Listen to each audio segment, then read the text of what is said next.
नमस्कार फ्रेंड्स, आज हम बात कर रहे हैं HDFC बैंक एंड रिलायंस के बारे में। जिस तरह कल के एक न्यूज़ आया था कि रिलायंस भारत के सबसे बड़ी कंपनी के होने के नाते साथ साथ रिलायंस की जो फर्क के ऊपर टिके है पूरे बैंक के परफॉर्मेंस, और CLSA के न्यूज़ जिस तरह HDFC बैंक के ऊपर आया है वो भी समझेंगे। उससे पहले देखते हैं रिलायंस का इसका कारोबार कैसा रहा है। रिलायंस आज भी तकरीबन देखा जाए तो रिलायंस आज भी तकरीबन 1.5% के आसपास पॉजिटिव में कारोबार कर रहा है रिलायंस के स्टॉक में, और ये indication banking sector and financial sector के लिए काफ़ी अच्छा है।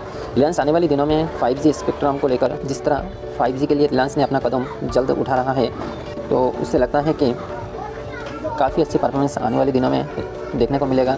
रिलायंस में टारगेट जो है फर्स्ट 2200 एंड सेकेंड टारगेट 2250। अब हम आते हैं HDFC बैंक पर।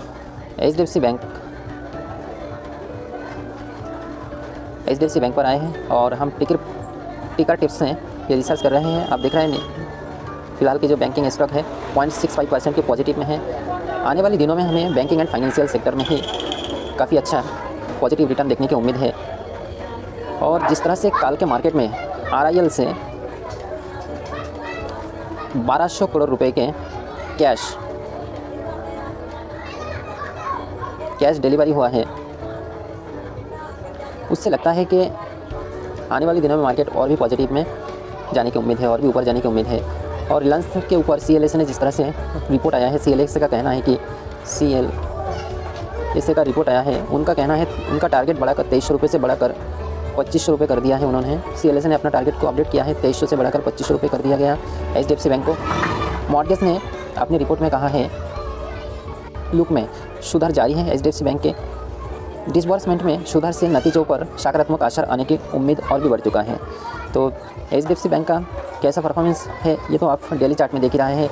आज भी तकरीबन HDFC बैंक ने 0.1% के ऊपर पॉजिटिव है। वही बात करें तो हम तकरीबन 10 रुपये के आसपास पॉजिटिव है। अभी करंट मार्केट में ट्रेडिंग कर रहा है 1386 रुपये 34 पैसे। रिस्क देखें बिलोंग करता है, लार्ज कैप में है, रिस्क लो है, और लो यहाँ पे अगर देखा जाए तो रिस्क जो है लो रिस्क है। Stock is 1. ये देख रहे हैं आप, लो रिस्क है 1.3 है। तो वोलेटिलिटी ऑफ निफ्टी से वोलेटिलिटी 1.31 टाइम्स है। जैसे कि HDFC बैंक का PE ratio 27.59, PB price to book value 4.26, return yield 0.18%, sector P 28.19, sector PB price to book value 2.29%, sector dividend yield 0.64%। वही अगर हम फोरकास्टिंग की बात करें तो 93% analysis have suggested that investor can by this stock, यानी 93% positive है इस पर। तो HDFC बैंक को बाय करने के लिए 93% लोग पॉजिटिव हैं। ये company profile banking and finance sector से बिलोंग करता है। कंपेयर में अगर देखा जाए तो कोटक महिंद्रा बैंक है जो 1 ईयर रिटर्न 9.52% दिया है Kotak Mahindra bank. ICICI bank ने वहीं पे 1 ईयर में रिटर्न दिया है 3.12%। एक्सिस बैंक में 13.50% की रिटर्न नेगेटिव में। इंडिया बुल्स की अगर बात करें तो ये तो काफ़ी नेगेटिव रिटर्न दिया है जो 37.46% रिटर्न नेगेटिव है। वही अगर हम कंपेयर करते हैं पीर कंपनी से HDFC बैंक का, तो फिलहाल जो HDFC बैंक कारोबार कर रहा है वो HDFC बैंक का PE रेशो आप देख पा रहे हैं 27.59, कोटक महिंद्रा बैंक का 40.77, ICICI बैंक का PE रेशो 34.33, एक्सिस बैंक का PE रेशो 90.31।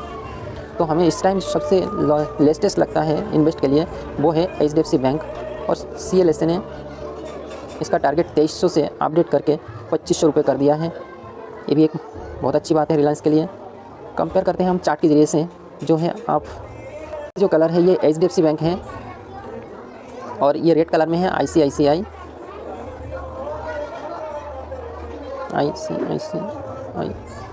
बैंक है, और ये नील कलर में है HDFC बैंक। आज की अगर बात करें तो ये 2 दिसंबर से अगर देखा जाए तो ICICI ने अब तक 9.95% नेगेटिव रिटर्न दिया है। वही HDFC बैंक में 12.66% पॉजिटिव रिटर्न दिया है।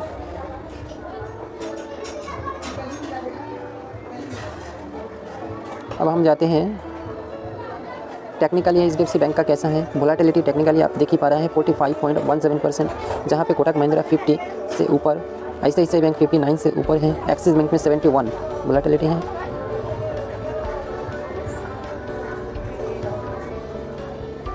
अगर हम देखें तो intrinsic value current price is more than the intrinsic value. Intrinsic value जो है वो इस वक्त की वैल्यू से इंट्रिंसिक वैल्यू कम है, लेकिन इतना मायने नहीं रखता है। अगर कंपनी प्रॉफिटेबिलिटी है तो इंट्रिंसिक वैल्यू फ़िलहाल जो है थोड़ा ज़्यादा है। रिटर्न ऑन एफडी से ज़्यादा अच्छा रिटर्न मिल रहा है आपको। Dividend, stock does not offer attractive dividend returns, मतलब आपको स्टॉक कभी भी ये कह नहीं सकता है कि स्टॉक डिविडेंड आने वाले दिनों में दे सकता है या नहीं, लेकिन पिछले 10 साल से अगर देखा जाए तो HDFC बैंक ने कंटिन्यू रिटर्न डिविडेंड देता आया है। Entry point, good time to consider as stock is not overbought zone, मतलब इस टाइम आप देखिए एंट्री पॉइंट, अभी भी ये खरीदारी करने का एक सही समय है। Good time to consider as stock is not overbought zone, अभी भी स्टॉक ने ओवरबॉट जोन को नहीं टच किया है, जो इस खरीदारी करने का एक अच्छी समय है। No red flags stock not an ASM GSM list, not a lot of promoters holding is pledged and default probability is low. Default ASM and GSM और प्रोमोटर्स की जो डिफ़ॉल्ट करने का चांस है वो काफ़ी लो है, ये भी एक पॉजिटिव है। कि मैट्रिक्स की अगर बात करें तो पहले ही हमने देख चुके हैं, और वही कंपेयर तो हमने देख ही चुके हैं। फाइनेंशियल ट्रेंड को आप देखते हैं, रेवेन्यू कंपनी का फाइनेंशियल ट्रेंड में अगर रेवेन्यू की बात करें 2017 में 0.86 था, और कंपेयर टू प्रॉफिट में 2017 में कंपनी की रेवेन्यू था 0.86, वही प्रॉफिट था कंपनी का 0.15। 2018 में 1.01% हुआ रेवेन्यू, वही प्रॉफिट 0.18। अगर 2019 की बात की जाए तो 1.24 रेवेन्यू, प्रॉफिट आया है 0.22। वही अगर 2020 की बात करें तो रेवेन्यू है 1.46 और प्रॉफिट आया है 0.26। यानी आप देख पा रहे हैं किस तरह से शानदार ग्रोथ कर रहा है HDFC बैंक। मॉर्गेज ने आने वाले दिनों में और भी अच्छा ग्रोथ करने की उम्मीद जताया है। इसमें टोटल जो प्रोमोटर होल्डिंग है वो प्रोमोटर होल्डिंग जो 6 month promoter holding in the company has allow almost stayed constant, तो 6 महीने से प्रोमोटर ने एक स्टेबली रखा है, अपने स्टॉक को सेल नहीं किया है। और low pledged promoter holding is insufficient, promoter के पास ज़्यादा स्टॉक इस टाइम होल्डिंग में नहीं है, जो कम में है। Mutual fund holding in the last 3 month, mutual fund holding of the company has almost stay constant.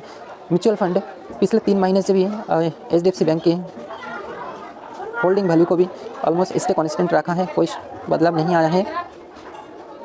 अगर एनालिसिस की बात करें तो एनालिसिस कॉर्नर में बाय कॉल दे रहा है HDFC बैंक। इवेंट में अगर बात करें तो आने वाली 8 तारीख को कंपनी ने कुछ अनाउंसमेंट किया था। HDFC bank limited has informed the exchange about analysis and institute, हाँ, जिनका जो डिजिटल कारोबार आ रहा है शायद उनके लिए कुछ अनाउंसमेंट किया है, तो वो हम देखकर, अभी इतना टाइम मेरे पास नहीं है, मैं देखकर उसके लिए अलग से वीडियो जरूर बना दूंगा क्या एनालिसिस आया है। HDFC bank informed the exchange about analysis. Cash dividend company ने 1 अगस्त को 2019 को कैश दिया है 5 रुपये प्रति शेयर का। तो फ्रेंड्स, थैंक यू, आज के लिए इतना ही। Thank you so much.